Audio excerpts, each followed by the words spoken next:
Okay, so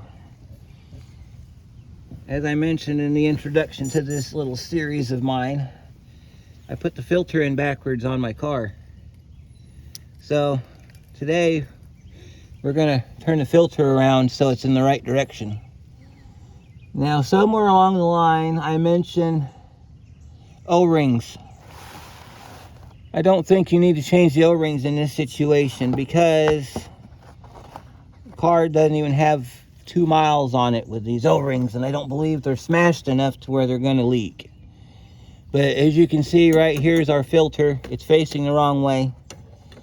So now we got to get our filter off, turn it around so it's facing the correct way, and then I think we'll be good to go.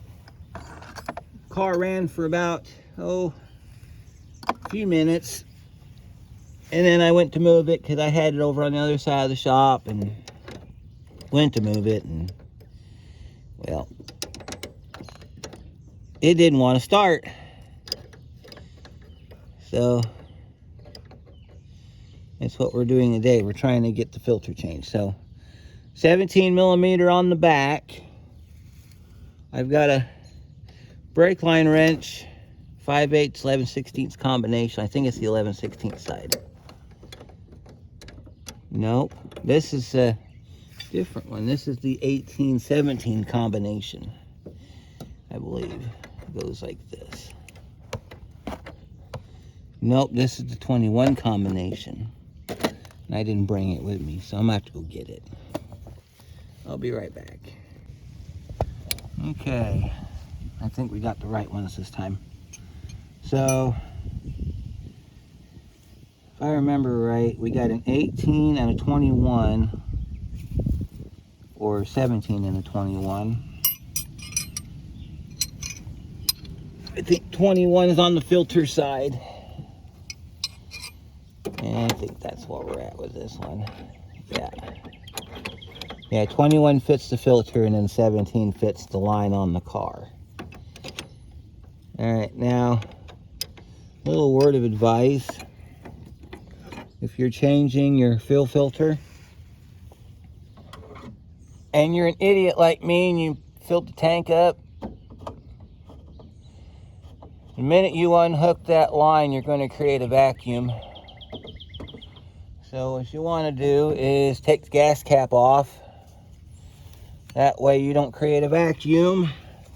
Because otherwise your drain pan is going to be full of gas. And it won't stop till it's completely empty.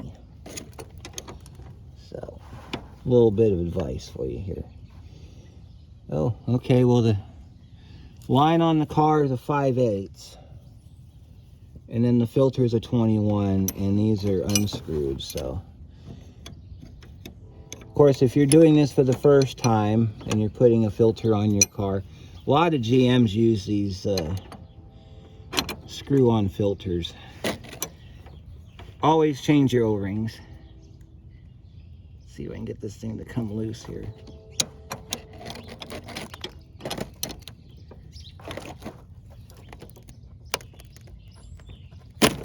There we go.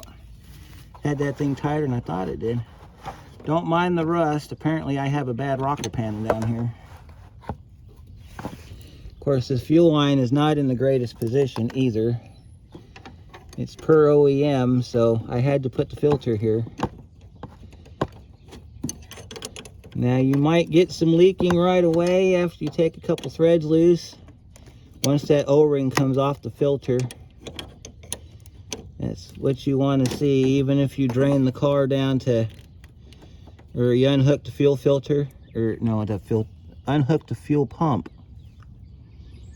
and you run the car till it doesn't run, you're still going to get some residual fuel. All right, so my fuel line's off on the back. I can pull my fuel line out of the tank, or out of the filter. There's our fuel drain. I'm going to kind of set your, wait for it to stop leaking before you proceed. It might take a few minutes. It will stop leaking. And you want to pull your line back. Lift it up and away. And you want to go ahead and let your fuel pump line drain into your bucket. It won't drain out all the way. This is another good way to, well, let's see, let's check our O-ring. O-ring looks good, so we didn't break our O-ring, so that's a good sign. Just let that thing just drip, and when it's done dripping, move to the back, or in this case, the front. And then the same procedure on that side. You're going to get a little bit of drainage off the other end. But usually it won't do that till after you tip the filter. Alright, so our fuel is done dripping. This is another sign that your fuel pump works, because if your fuel pump didn't work, you'd have no fuel there. So if you're suspecting a bad fuel pump, you can always unhook your fuel filter, and if you have a big enough tank or something nearby, you can kick on the key, let the pump cycle, and if you see spraying of fuel, then you know your pump's working. If you don't, you might have a bad pump.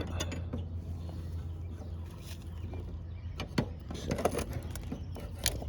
moving on. As soon as I find my wrench. Yep. This happens because not all fuel filters are made the same. Some of them have a out on it, which I have no clue what that means. I guess that means that's the line that goes on the pump side now. And you got some that have a arrow on them, like the Fram does. That's a lot of the reason why I use the Fram. Because you can, unless you're an idiot, you can't put a Fram filter on wrong. Alright, now we got an issue on this side. See, my car is a little different than most, because I had to scab together a fuel line for this car because the original one rotted out. So I've got multiple different wrenches for just about every fitting on this car. Takes a different wrench. So your car should have OEM on it, and which means that if it is indeed OEM, you don't have to go through the rigmarole that I do. You can basically just get under there with 2 wrenches and knock it loose. So that line's loose. I also have a fitting right here that tends to come loose from time to time. And then, of course, my biggest problem was up on the front, where I had the leak of 1,000 leaks when I first put this car together. See, there's all my fuel. See, and my fuel, my gasket's still good on there, my O-ring's still good. Alright, so this is supposed to go this way, I'm assuming. So yeah, I think that's right, because the filter, the fuel goes in this way, comes out this way. And I guess the rule of thumb is the welded side faces back. I guess.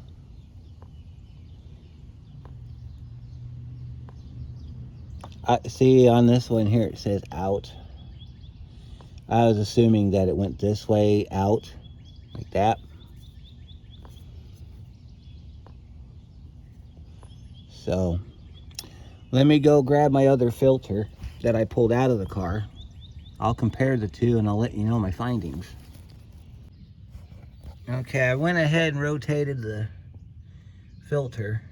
As you can see, I also tested my fuel line because something funny was going on when I checked the other filter. And I think I did have it on the right way, but we'll find out in a minute because we're going to try to start the car. Get your pod right here so we can check for leaks, because I've got a fitting on my car. It's back here. You might be able to see it. It's the one with the union on it, right up in there. That little bugger likes to leak right there on the back side of that union.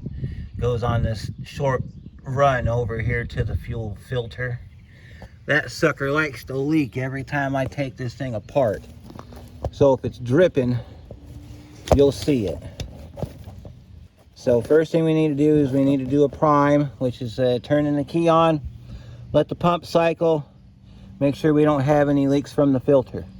After that, we can attempt to start the car, and if the starting attempt was successful, you'll hear it running.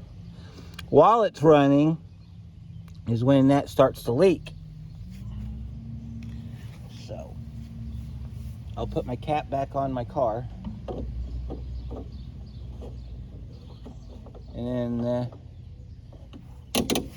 let's do our prime. Make sure we don't have any dripping under there, and then we'll see if the car will start.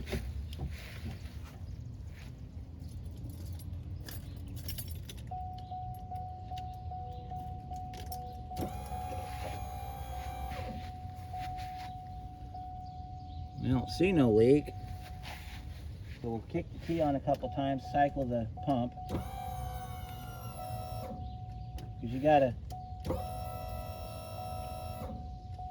whenever you disconnect the fuel system, you have to cycle the fuel pump at least 2 or 3 times to prime the engine. Let's see if it'll start.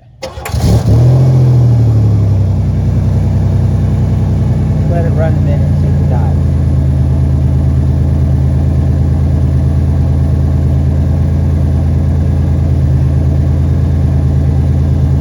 And it looks like our filter. Alright. You can see my exhaust is kind of hanging down a little bit. I gotta find a way to hang that up a little bit better. Can't see nothing. You're looking at the car. Come on, man. You need to be down here where all the action is. And I don't see no leaking. I gotta tie my lines back up when I'm all done with this little adventure of mine. See how all my exhaust sits down there? It's supposed to be tied up against the body, but there's no hanger over there. The car didn't have one. They could have put one in right there on that bend over there, but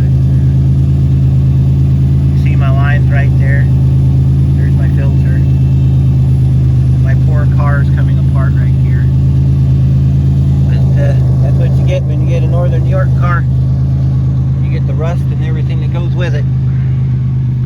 Alright, so let's see if we can get her off of idle. Because that was the other thing. You can't get it off of idle. You see my gauge is dead.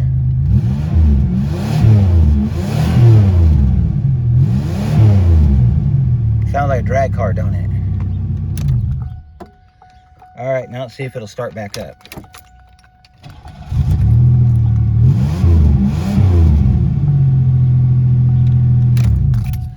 I guess it was on backwards. So, that's it for this video on changing your fuel filter. Like I said, your car should only take 2 wrenches. Mine takes 4. But one day I will have all the fuel line replaced, and I won't have to take 4 wrenches because it'll all be down to 2. So, and we'll see you on the next one.